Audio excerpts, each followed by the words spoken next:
우리가 이제 베드로전서 지금 우리가 5장 나누고 있는데 11번째 시간입니다. 그러니까 베드로전서가 짧잖아요. 1, 2, 3, 4, 5 이렇게 5장밖에 안 되는데 11장 아니 11번째 나누고 있으니까 나름 그 주일 예배 시간에 한정돼 있지만 그래도 꽤 자세하게 지금 나누고 있는 거죠.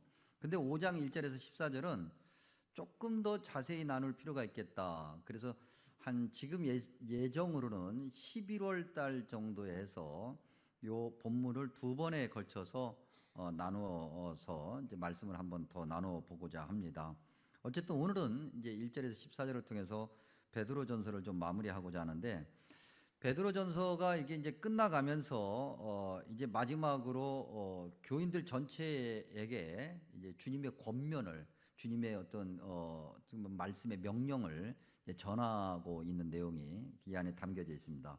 그러면서 교회 안의 구성원들을 좀 이렇게 좀 약간 좀 구분해서 이야기합니다. 뭐 내내 그래봐야 좀 뭐랄까 설명하기 쉽고 좀 편하려고 구분을 한 거지, 내내 하나님의 백성들, 천국 백성들이 다 들어야 되는 말씀이긴 한데 뭐 그럼에도 좀 나누어서 이야기하고 있죠.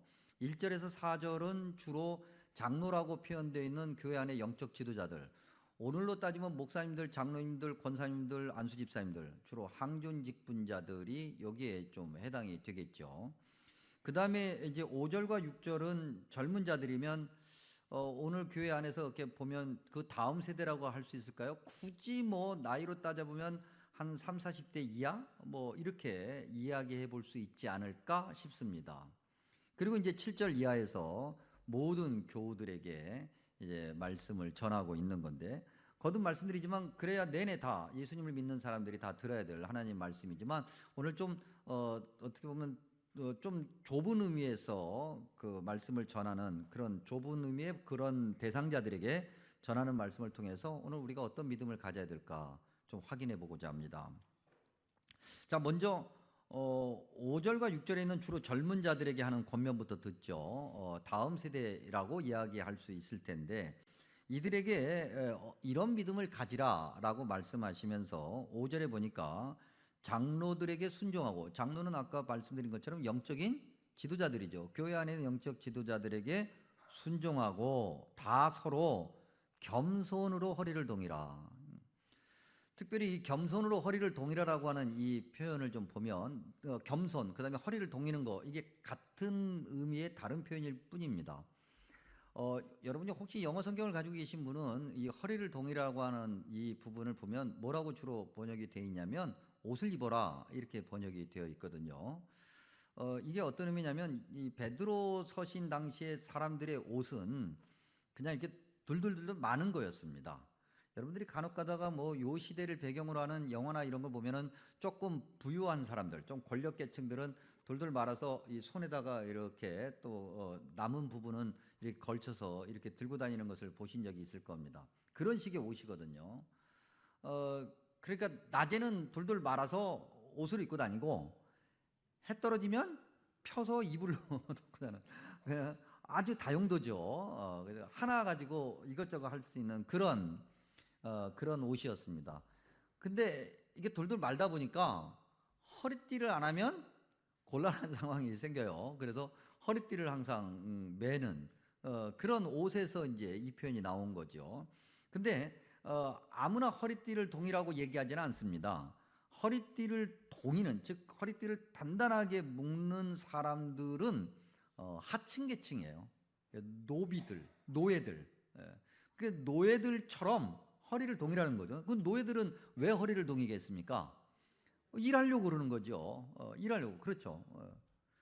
오늘도 여러분 마찬가지. 그러니까 뭐 우리 여전도회 회원들이 주로 교회에서 하는데 주방에서 막 일을 하려면은 뭐 입습니까? 앞치마 입죠. 그리고 앞치마를 묶죠. 그래야 이제 단단하게 해서 뭐그 편안하게 일을 할 수 있으니까요. 마치 그런 거예요. 근데 거기다 비유하는 건 좀 적절하지는 않은 것 같은데, 어쨌든 누군가를 섬기는 거, 낮은 자리에서 섬기고 순종하는 그런 모습이 허리를 동이는 거죠. 이게 젊은 세대에게 이야기하는 겁니다. 겸손하라, 허리를 동이라. 즉 그냥 내 하고 그렇게 하는 것이 아니라 허리를 동여서 그렇게 아직 젊고 건강하니까 열심히 봉사하고 섬겨라. 그런 믿음을 가져라. 근데 일부 예배 드리고 난 다음에 이제 다시 말씀 다시 보면서 이렇게 좀 생각해 보니까 요즘 이 시대에 그래도 우리 교회는 어르신들이 많아서 그 믿음이 어떻게 보면은 단단함이 있거든요. 그런데 이 젊은 사람들이 많은 그런 교회들, 뭐 예를 들어 신도시나 뭐 이런데 그런 교회들은 특별히 코로나 이후에 굉장히 큰 어려움을 겪고 있는데 그 중에 하나가 뭐냐면 교회 주방에서 일하려고 하질 않아요. 교인들이. 그러면서 하는 얘기가 내가 교회 예배 드리러 왔지 주방에서 부엌 일하려고 왔냐 이렇게 얘기를 해버리니까 할 말이 없는 거예요. 그래서 각 교회마다 좀 어려움이 있죠. 그러다 보니까 어떤 일이 생기냐면 오후 예배가 없어지는 거예요. 오후 예배를 드리지 못하는 그런 일들이 생기게 되고 교회 안에 젊은 사람은 많은데 뭔가 교회가 뭔가 일을 하려고 하면 사람이 많은데 사람이 없어. 뭐 이런 일들이 생기는 거죠. 그런 어떻게 보면 한국 교회의 어떤 변해가는 그런 상황 가운데서 우리 교회는 너무나도 참 감사하다. 그래서 동생들이 잘 부족하면 언니들이 와서 도와주고 언니들이 힘들면 동생들이 도와주는 그런 교회 참 얼마나 좋습니까? 허리를 동이는 것. 교회의 젊은 세대가 그렇게 교회 안에 영적인 어떤 지도자로 어른들 선배들을 당연히 섬기고 따라야 되는 것, 이 영적 질서를 강조하는 거거든요. 영적 질서라고 하는 것은 상하 개념이 아니라 앞과 뒤의 개념이죠. 그래서 한 마음이 돼서 하나님이 원하시는 일을 잘 이루어가고 하나님이 원하시는 그 길을 잘 따라간다. 여러분 생각해 보십시오. 만약에 교회가 이런 영적인 질서가 없게 되면, 그렇게 무너지게 되면 교회가 정말 주님이 원하시는 그 길을 정말 탄탄하게 갈 수 있겠습니까? 앞에서는 잘 끌어가고 뒤에서는 잘 따라가고 때때로 앞이 지치면 뒤에서 밀어주고 이러한 교회이어야 된다. 그건 겸손과 순종에서 시작한다. 이런 말씀을 지금 하고 계시고요. 그 다음에 6절에 보니까 다음 세대에게 뭐라고 얘기하냐면 하나님의 능하신 손 아래에서 겸손하라 그랬습니다. 하나님의 능하신 손, 이 표현부터 보면 이 표현이 신약 성경 안에서는 유일하게 여기만 나옵니다. 근데 성경이 여기만 나오니까 가볍게 볼 그런 구절인가? 그렇지 않고요. 이미 구약 성경에는 여기저기 굉장히 가득하게 나오죠. 하나님의 능하신 손, 강한 손, 펴신 팔, 뭐 오른손, 뭐 다양한 표현으로 등장하고 있어요. 너무나도 너무나도 당연하기 때문에 뭐 신약 성경에서는 굳이 강조하지 않아도 다 아는 거다 이렇게 생각되어서 베드로 서신에만 등장하는데, 그래서 우리가 좀 구약에서 좀 이 표현을 좀 확인해 보면 특별히 출애굽을 배경으로 하는 출애굽기 아니면 신명기 이런 데서 이 하나님의 능력의 손이 자주 등장을 하죠. 그 하나님의 능력의 손은 출애굽시키시는 하나님의 능력의 손이잖아요. 아무것도 아닌 자들, 아무것도 할 수 없는 자들, 그런 자들을 하나님께서 출애굽시켜 주셔서 약속의 땅으로 이끌어 주신다. 그들이 뭐 한 거 없어요. 전적으로 하나님의 이끄심이죠. 그러니까 하나님의 능하신 손이다 그러면 뭘로 바꿔서 표현할 수 있냐면 하나님의 전적인 은혜다.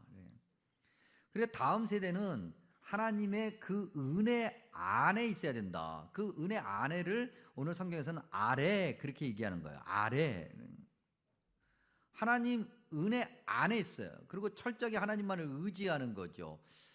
다시 구약에서 이런 모습을 찾아보라고 하면 출애굽기 14장에서 찾아볼 수 있어요.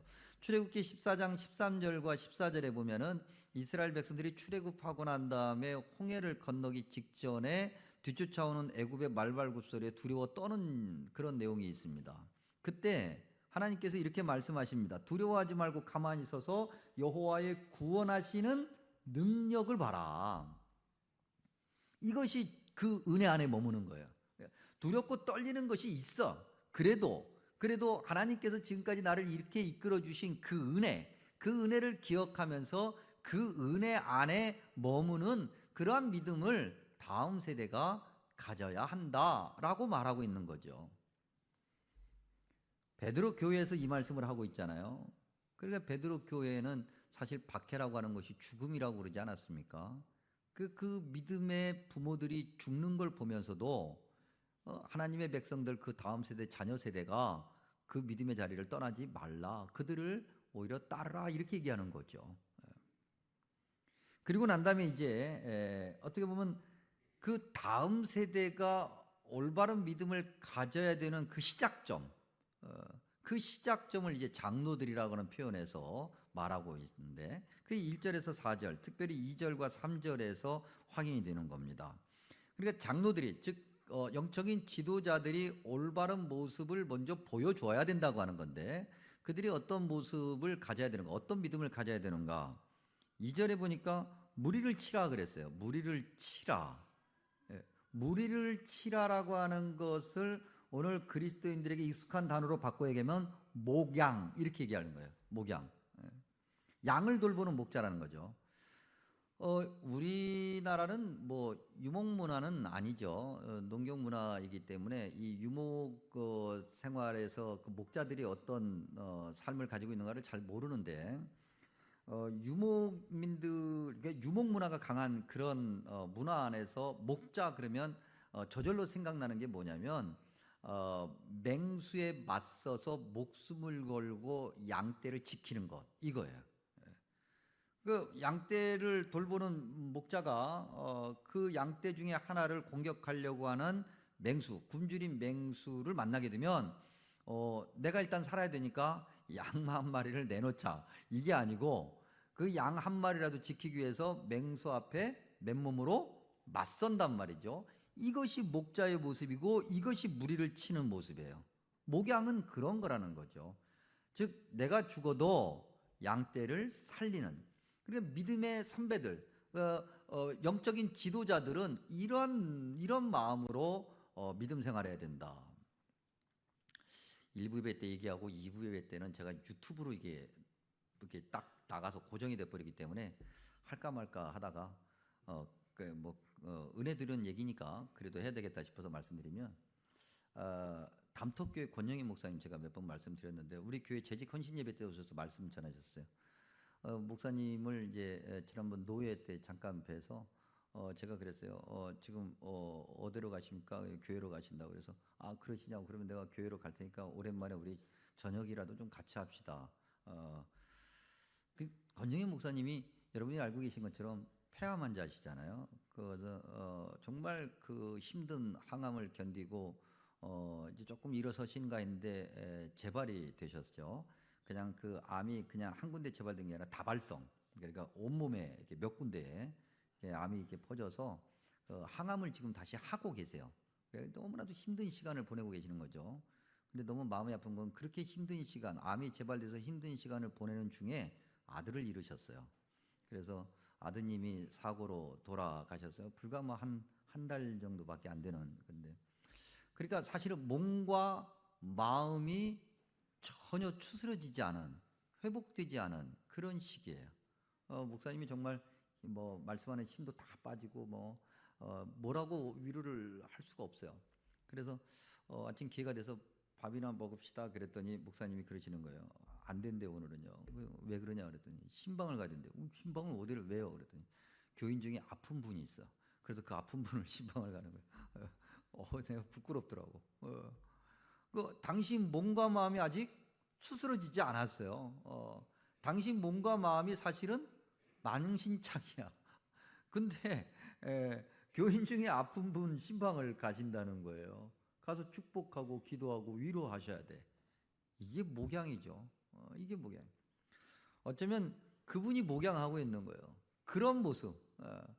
그러면서 내가 지금 아무것도 안 돼. 그런데도 양을 치라, 목양하라. 이게 교회 안에 영적인 지도자들 그리고 어떻게 보면 기성세대라고 이야기할 수 있는 믿음의 선배들이 보여줘야 되는 믿음의 모습이다. 계속해서 2절에 보니까 그런 어떤 목양의 마음을 억지로 하지 말고 자원하며 기꺼이 하라. 한마디로 말하면 순종하라는 얘기잖아요. 그냥 이해하라는 거예요. 영적인 지도자라고 한다면 중직자, 항중직 마치 이게 의도한 건 아닌데 오늘 마침 피택자 헌신 예배가 지금 오후에 지금 예정되어 있지 않습니까? 어떻게 이거 맞물려 가지고 오늘 이 중직자들이 교회 안에 있는 영적인 지도자들이 은퇴를 했던 하지 않았던 다시 한번 새겨봐야 될 말씀인데요. 정말 영적 지도자라고 한다면 영적인 어떤 선배라고 한다면 이렇게 기꺼이 순종해야 되는 거예요. 이렇게 저렇게 뭐 자꾸 뭐 따지지 말고 그다음에 뭐 억지로 그러지 말고 무조건 예 아멘 해야 된다. 그래야 교회가 탄탄해진다는 거예요. 그래야 우리의 믿음이 올바른 믿음을 가진다. 또 2절에 보니까 더러운 이득을 위하지 말아라. 이게 무슨 말일까? 더러운 이득. 교회 안에서 뭐 중직자가 되면 무슨 뭐 이익이 생길까? 단어 글자 그대로는 경제적인 이익을 얘기하는 단어가 맞아요. 그런데 사실 이 단어를 이 표현을 쓰는 이유는 교회 중직자가 되었단 말이죠. 영적인 지도자들이 되었어요. 그리고 나면은 자기의 개인적인 걸 더 버려라. 내가 이렇게 이 정도 됐으니까 내 어떤 개인의 어떤 종교적인 열망이라든지 갈망이라든지 생각이라든지 기준이라든지 자기의 그 어떤 거 그런 걸 다 버리라는 거예요. 오히려 버려야 돼. 내가 이제 목사니까, 내가 이제 장로니까, 내가 이제 권사니까, 내가 뭐 안수집사니까, 내가 뭔가를 해보라. 그러지 말라는 거예요. 그걸 오히려 버려야 되는 거죠. 완전히 버리고 하나님이 원하시는 그런 순종의 모습 그리고 목양의 모습을 가져라. 누가? 믿음의 선배들이, 믿음의 어른들이, 믿음의 부모들이 말이죠. 그래서 3절은 맡은 자들에게 주장하는 자세를 하지 말라 그랬어요. 맡은 자들에게 주장하는 자세라고 하는 것은요, 쉽게 얘기하면 지시하고 명령하고 이렇게 저렇게 이러지 말라는 거예요. 마치 내가 높은 자리에서 막 이렇게 하지 말고 겸손해라. 그들을 위로하고 격려해라. 그리고 난 다음에 굉장히 중요한 말씀이 등장하는데 약물의 본이 되라 그랬어요. 여러분 이 본이란 단어를 아주 중요하게 봐야 됩니다. 이 본이란 단어는 어떤 의미냐면요. 각인되었다 이런 얘기거든요. 그러니까 날카로운 정으로 망치로 깨서 새겨 넣은 거예요. 그러니까 지워질래야 지워질 수가 없는 거예요. 누가 봐도 분명해, 선명해, 각인되는 거예요. 그러한 본을 보여줘야 된다. 근데 여러분 이 본이 된다라고 하는 이 단어가 5장에서 처음 나오는 건 아니죠. 2장에 이미 있었거든요. 그 본의 어떻게 보면 원형이라고 할까요? 믿음의 영적인 지도 그룹이 지도자들이 보여줘야 되는 그 본이 되는 믿음의 원형이 베드로전서 2장 21절에 있어요. 읽어드리면 이를 위하여 너희가 부르심을 받았으니 그리스도도 너희를 위하여 고난을 받으사 그 다음에 너희에게 본을 끼쳐 그 자취를 따라오게 하려고 한다. 한마디로 얘기하면 예수님이 본이 되셨다고 하는 거거든요. 예수님이 그 각인된 그 본을 보이신 거예요. 그 예수님이 보여주신 그 본, 각인된 본이라고 하는 것은 어떤 본이에요, 여러분? 고난이란 단어와 함께 나오는 건데 십자가의 죽으심이거든요. 그러니까 믿음의 선배들이, 믿음의 어떤 영적 지도자들이, 믿음의 부모들이 그렇게 다음 세대, 자녀들 세대, 그 젊은 세대들에게 본이 되어야 되는데 그 보여줘야 될 본이라고 하는 것은 이렇게 해 저렇게 해라고 하는 것이 아니라 십자가에서 죽는 거라는 거예요. 여러분 우리 교회가 이런 믿음의 어떤 본을 보여주는 그런 세대가 우리 어른들 세대에 많이 있고 그다음에 그 다음 세대가 그걸 또 따라가고 그렇게 해서 정말 부흥하고 성장하는 그런 교회가 되기를 축복합니다. 지금까지도 잘해 오셨지만 더욱더 그래야 되겠다. 여러분 요즘 뭐 이구동성으로 다 하는 얘기가 세상 신앙 얘기 내려놓고 말이죠. 세상으로 딱 나가서 보면은 존경하고 따를 만한 어른이 있는가? 옛날에는 존경하는 인물 얘기해 보세요. 그러면 뭐 이순신 장군부터 시작을 해서 뭐 이렇게 저렇게 얘기하다가 하다못해 뭐 정 안 되면은 뭐 우리 아버지요. 뭐 그렇게라도 얘기하는데 요즘에 어떤가요? 여러분 지금 말씀 보면서 저부터가 이렇게 생각해봐요. 우리 집 아이들은 딱 앉혀놓고 너 누구를 존경하냐? 그러면 우리 아버지요 그렇게 얘기를 할까? 아니면 아빠 어때? 그러면 에휴 이렇게 한번 물어보진 않아서 자신이 없어가지고 내가 물어보진 않았는데 한번 생각해봐야죠. 여러분 어린 아이들이 살면서 어떻게 보면 따라하는, 즉 본이 되는 그 본의 대상의 1차 대상이 누굽니까? 부모죠, 부모. 그러니까 부모를 보고 아이들이 그 부모를 본받는다 그렇게 얘기하잖아요. 근데 부모 세대가 뭘 보여주는지 잘 모르겠어요.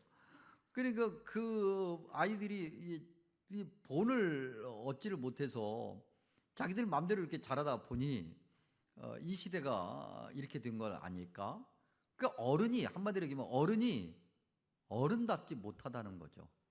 어른이 젊은 세대에게, 이 사람이 하나님이 만들어 주신 본능에 의해서 내가 저분을 따라야 될 것 같아. 내가 저분이 너무 훌륭하고 존경스러워. 그러면 저절로 따르게 돼 있거든요. 근데 그런 사회 분위기가 안 되는 것은, 그건 다음 세대, 젊은 세대가 잘못했기 때문이 아니라 어른들이 잘못했기 때문이거든요. 그래서 우리가 흔히 하는 얘기를 내 새끼, 누가 내 새끼 건드렸어. 이런 얘기는 우리가 조심스럽게 해야 될 것 같아요. 함부로 얘기할 일은 아닌 듯 싶어요. 그 어른들이 없는 시대. 근데 이게 교회로 와도 마찬가지라는 거예요. 교회는 달라야 되잖아요. 교회는 정말 어른들이 있어야 돼요.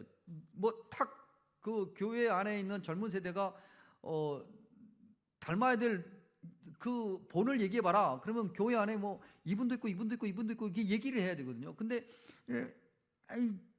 모르겠는데요. 그러면 이게요. 목사님 저부터가 당신 교회 안에서 누굴 닮을 거냐? 그러면 정 안 되면 목사님이라도 얘기를 해야죠. 당신 누굴 존경하냐? 그러면 정 안 되면 이순신 장군 얘기하는 것처럼, 이순신 장군 언제 만나봤다고.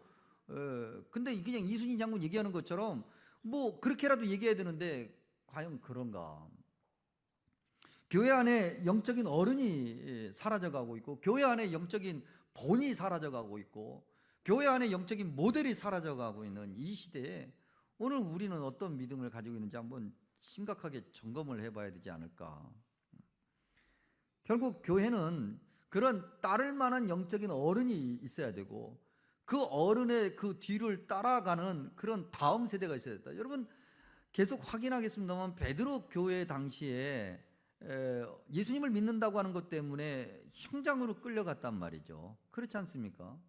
그냥 그것도 다 모아놓고 총으로 탁 쏴서 죽이는 그런 게 아니고요. 정말 이 원형 경기장으로 끌려가서 굶주린 맹수에게 갈기갈기 찢기면서 자기가 자기 눈으로 자기의 창자가 튀어나오는 것을 보면서 죽어가는, 근데 그러한 부모들을 보면서 자녀들이 그래 나도 저렇게 해야 되겠다라고 한다는 거죠.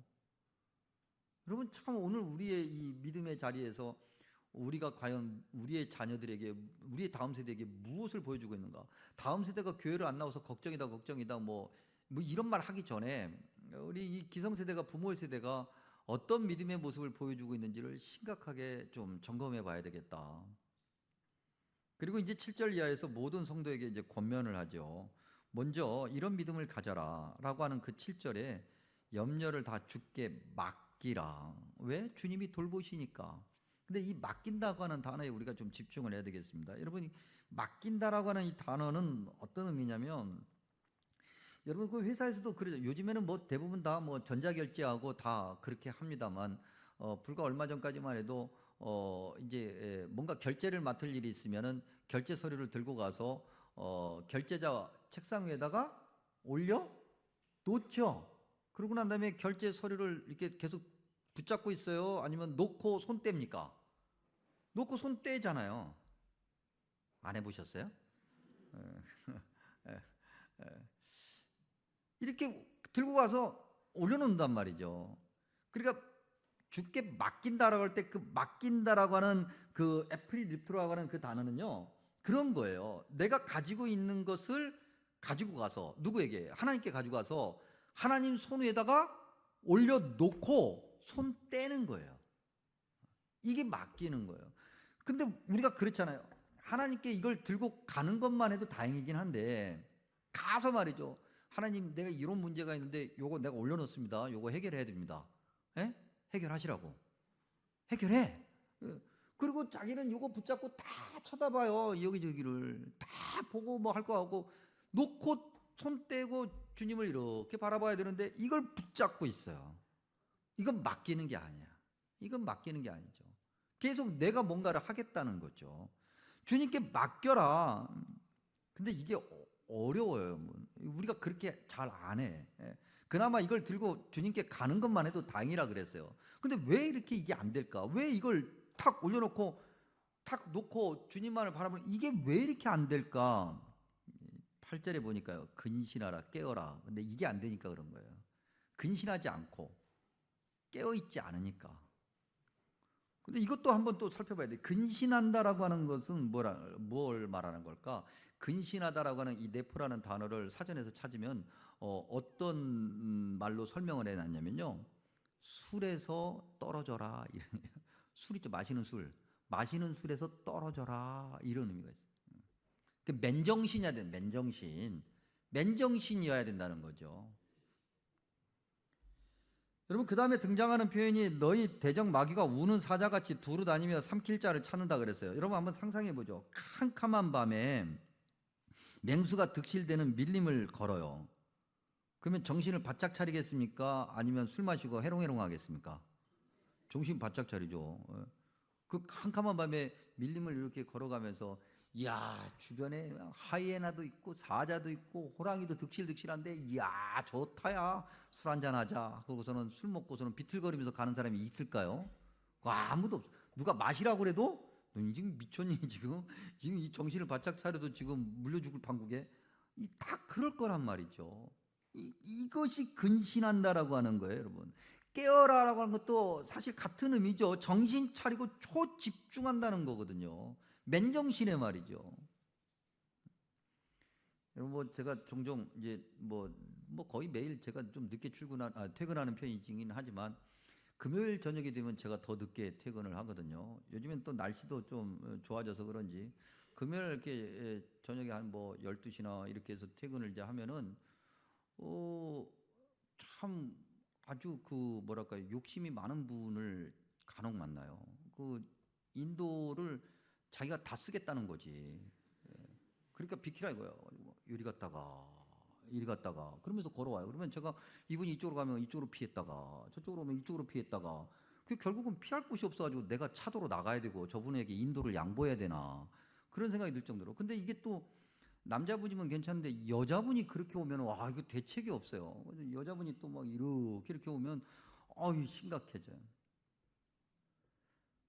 그 맨정신으로 맨정신으로 살아야지 맨정신으로. 예? 그리스도인들이 말이죠 살아가는 인생은 영적인 전투 현장이에요. 밀림이라고요. 우리가 정신을 바짝 차려도 살까 말까거든요. 그런데 우리가 세상 것 다 들여다보고 이것저것 다 하고 세상에 취해가지고 메롱메롱하면서 이렇게 가고 자 얼마나 좋냐 요즘 같은 세상에 그래다 부어라 마셔라 막 먹고 막 으아 하고 다니고 그래가지고 어떻게 여러분 주님이 원하시는 일을 할 수 있어요? 어떻게 올바른 믿음을 가질 수 있겠냐고요? 안 되는 거거든요. 오늘부터 술을 끊어. 에? 안 마신 척하고 가만히 계시지 말고 예. 맨정신에 영적으로 깨어 있어야 돼요. 영적으로 깨어 있지 않으면 안 되는 거죠. 여러분 이게 처음 주님께서 말씀하신 게 아니에요. 9절에 보니까 너희는 믿음을 굳건하게 하여 그를 대적하라고 그랬잖아요. 그리고 4장 7절에 이미 우리가 불과 얼마 전에 확인했던 만물의 마지막이 가까이 왔다. 그러므로 너희는 정신을 차리라 그랬어요. 근신하여 기도하라. 정신 바짝 차려야 된다고. 정신. 예? 정신 바짝 차려. 믿음의 정신을 바짝 차리세요. 아셨습니까? 정신 바짝 차리셔야 돼요. 이렇게 신앙생활하면 안 돼요, 여러분. 근데 10절에 참 받아들이기 어려운 표현이 있어요. 잠깐 고난을 당했다. 여러분 지금 베드로 교인들이 당하는 고난이 어떤 고난이라고 그랬습니까? 이게 지금 수십 번 확인하는 건데 정말 사자밥이 되는 고난이거든요. 예수님을 믿는다고 사자밥이 된다고요. 근데 그런 고난을 잠깐이라고 얘기해요. 여러분 요즘에 대신반기가 저는 정말 굉장히 목사가 제가 은혜를 많이 받아요. 근데 목사님이 참 대신방이라고 딱 신방을 갔어요. 지금 내가 참 그 여러 가지 고난이 있어. 그래서 기도 제목을 탁 써놓고 막 그러는데 목사님이 신방을 와가지고 이런 고난이야. 뭐 이게 잠깐이야. 그냥 지나갈 거니까 눈 딱 감고 그냥 버텨. 그러면 여러분들이 목사님이 잠깐이라고 그래서 은혜가 된다. 우와! 그러시겠어요? 아니면 이놈의 목사를 그냥 환장 앞에 거예요? 뒤에 거예요? 예? 조심하세요. 얘기 잘하세요. 앞에 거예요? 뒤에 거예요? 제가 생각보다 싸움 잘해요. 예. 아니 지금 초대교회는 말이죠. 예수님을 믿는다고 하는 것 때문에 사자밥이 되는 건데 그들이 당하는 고난을 잠깐이라고 얘기하고 있어요. 왜 잠깐이라고 얘기할까? 10절 앞부분에 보니까 영원한 영광이다 그래서 영원한 영광의 시간에 비하면 그들이 겪는 고난은 매우 짧은 것이다. 여러분 뭐 세월 금방 가잖아요, 여러분. 금방 지나가서 이제 금방 노년의 삶이 옵니다. 여러분 세상 거 다 필요하죠. 즐기십시오. 꽃피는 봄이 됐습니다. 여러분 마스크 잘 쓰시고 놀러도 가세요. 괜찮습니다. 다 좋습니다. 진짜로. 예. 그런데 반드시 중요한 게 있습니다. 예. 내가 하나님보다 세상을 앞세우고 있는가 아니면 하나님의 말씀을 앞세우고 있는가 이건 점검하고 하세요. 여러분 우리가 사는 인생이 금방금방 지나간단 말입니다. 영원한 인생하고 비교하면 영원한 영광하고 비교하면 아무것도 아닌 거죠. 이미 베드로 서신 시작할 때 1장에서 6절에서 너희가 여러 가지 시험으로 말미암아 잠깐 근심하게 됐다 그랬어요. 그런데 오히려 크게 기뻐해라. 왜요? 7절에 보니까 예수 그리스도께서 나타나실 때 칭찬과 영광과 존귀를 받을 거니까 1장에서 하는 얘기예요. 그리고 이어서 1장 9절은 믿음의 결국 곧 영혼의 구원을 받는다 그랬어요.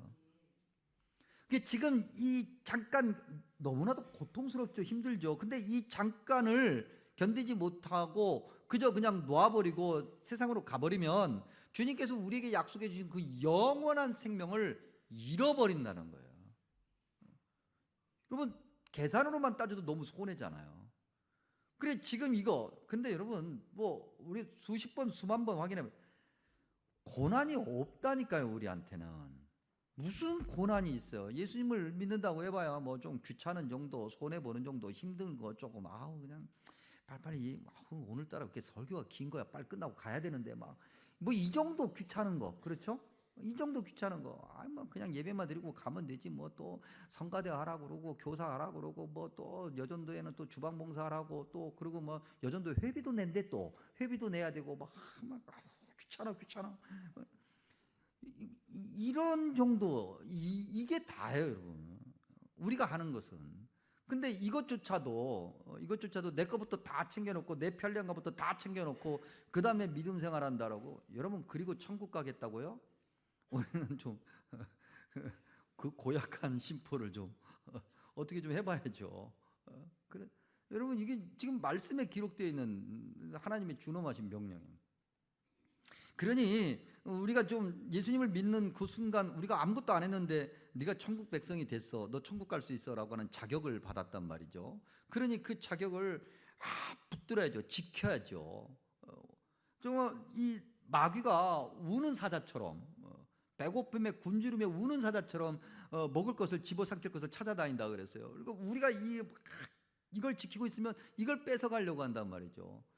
정신을 차리고 이걸 지켜야 그래도 이걸 지킬까 말까인데 아유 별것도 아닌 것 같고 가져가려면 가져가고 말란 말아라 나는 이거 하는데 그래가지고 어떻게 우리가 주님이 원하시는 그 복된 길을 가고 그 끝자리에서 정말 우리에게 그 영원한 생명을 주신 주님을 그렇게 기쁨으로 만날 수 있을까?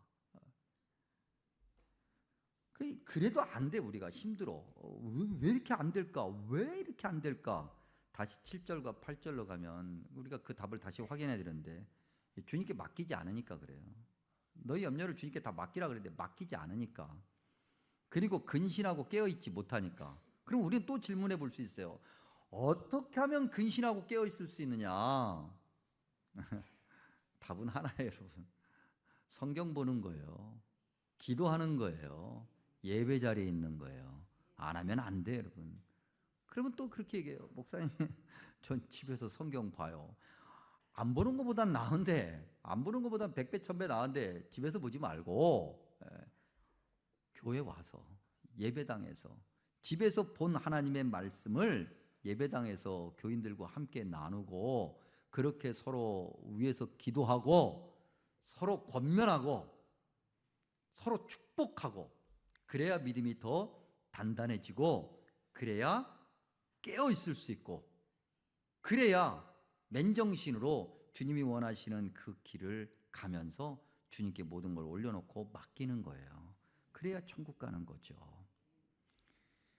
근데 이 말씀이 이 신약에만 있는 게 아니에요. 베드로전서가 신약 뒤쪽이잖아요. 이미 앞에서부터 주님께서 정말 지겨울 정도로 얘기하셨어요. 지겨울 정도로. 근데 안 듣고 그러니까 신약 시대 와서 또 얘기하시는 거예요. 그것도 신약을 마무리하는 이 베드로 이 서신 즈음에 가가지고 또 얘기하시는 거죠. 그 구약에서도 말씀하신 내용을 구약 훨씬 앞에도 많은데 대표적으로 시편 37편 5절에서 7절 이 말씀 읽어드리면서 오늘 말씀을 마칩니다. 시편 37편 5절부터 내 길을 여호와께 맡기라. 그를 의지하면 그가 이루시고 내 의를 빛같이 나타내시며 내 공의를 정오의 빛같이 하시리로다. 여호와 앞에 잠잠하고 참고 기다리라. 자기 길이 형통하며 악한 꾀를 이루는 자 때문에 불평하지 말지어다. 아멘. 기도합니다. 좋으신 아버지 하나님, 4월 마지막 주일 이렇게 주님을 예배하는 자리로 오게 하시니 감사합니다. 또한 주님 말씀 듣게 하시니 감사합니다. 그저 귀로만 듣는 자가 아니라 마음으로 듣게 하시고 그저 듣고 다 모든 거 놓고 나가는 자가 아니라 마음에 새기고 주님이 원하시는 것을 찾아서 하나라도 순종하고자 그렇게 믿음의 결심을 하는 주님의 백성 되게 주옵소서. 그렇게 주님께서 우리에게 약속해 주신 그 귀한 선물, 구원의 선물, 그 영원한 생명을 끝까지 붙들고 살아가게 하시고 마지막 날에 주님을 만났을 때 기쁨과 감사로 칭찬받는 그런 주님의 백성 되게 하여 주옵소서. 예수님의 이름으로 간절히 기도하옵나이다. 아멘.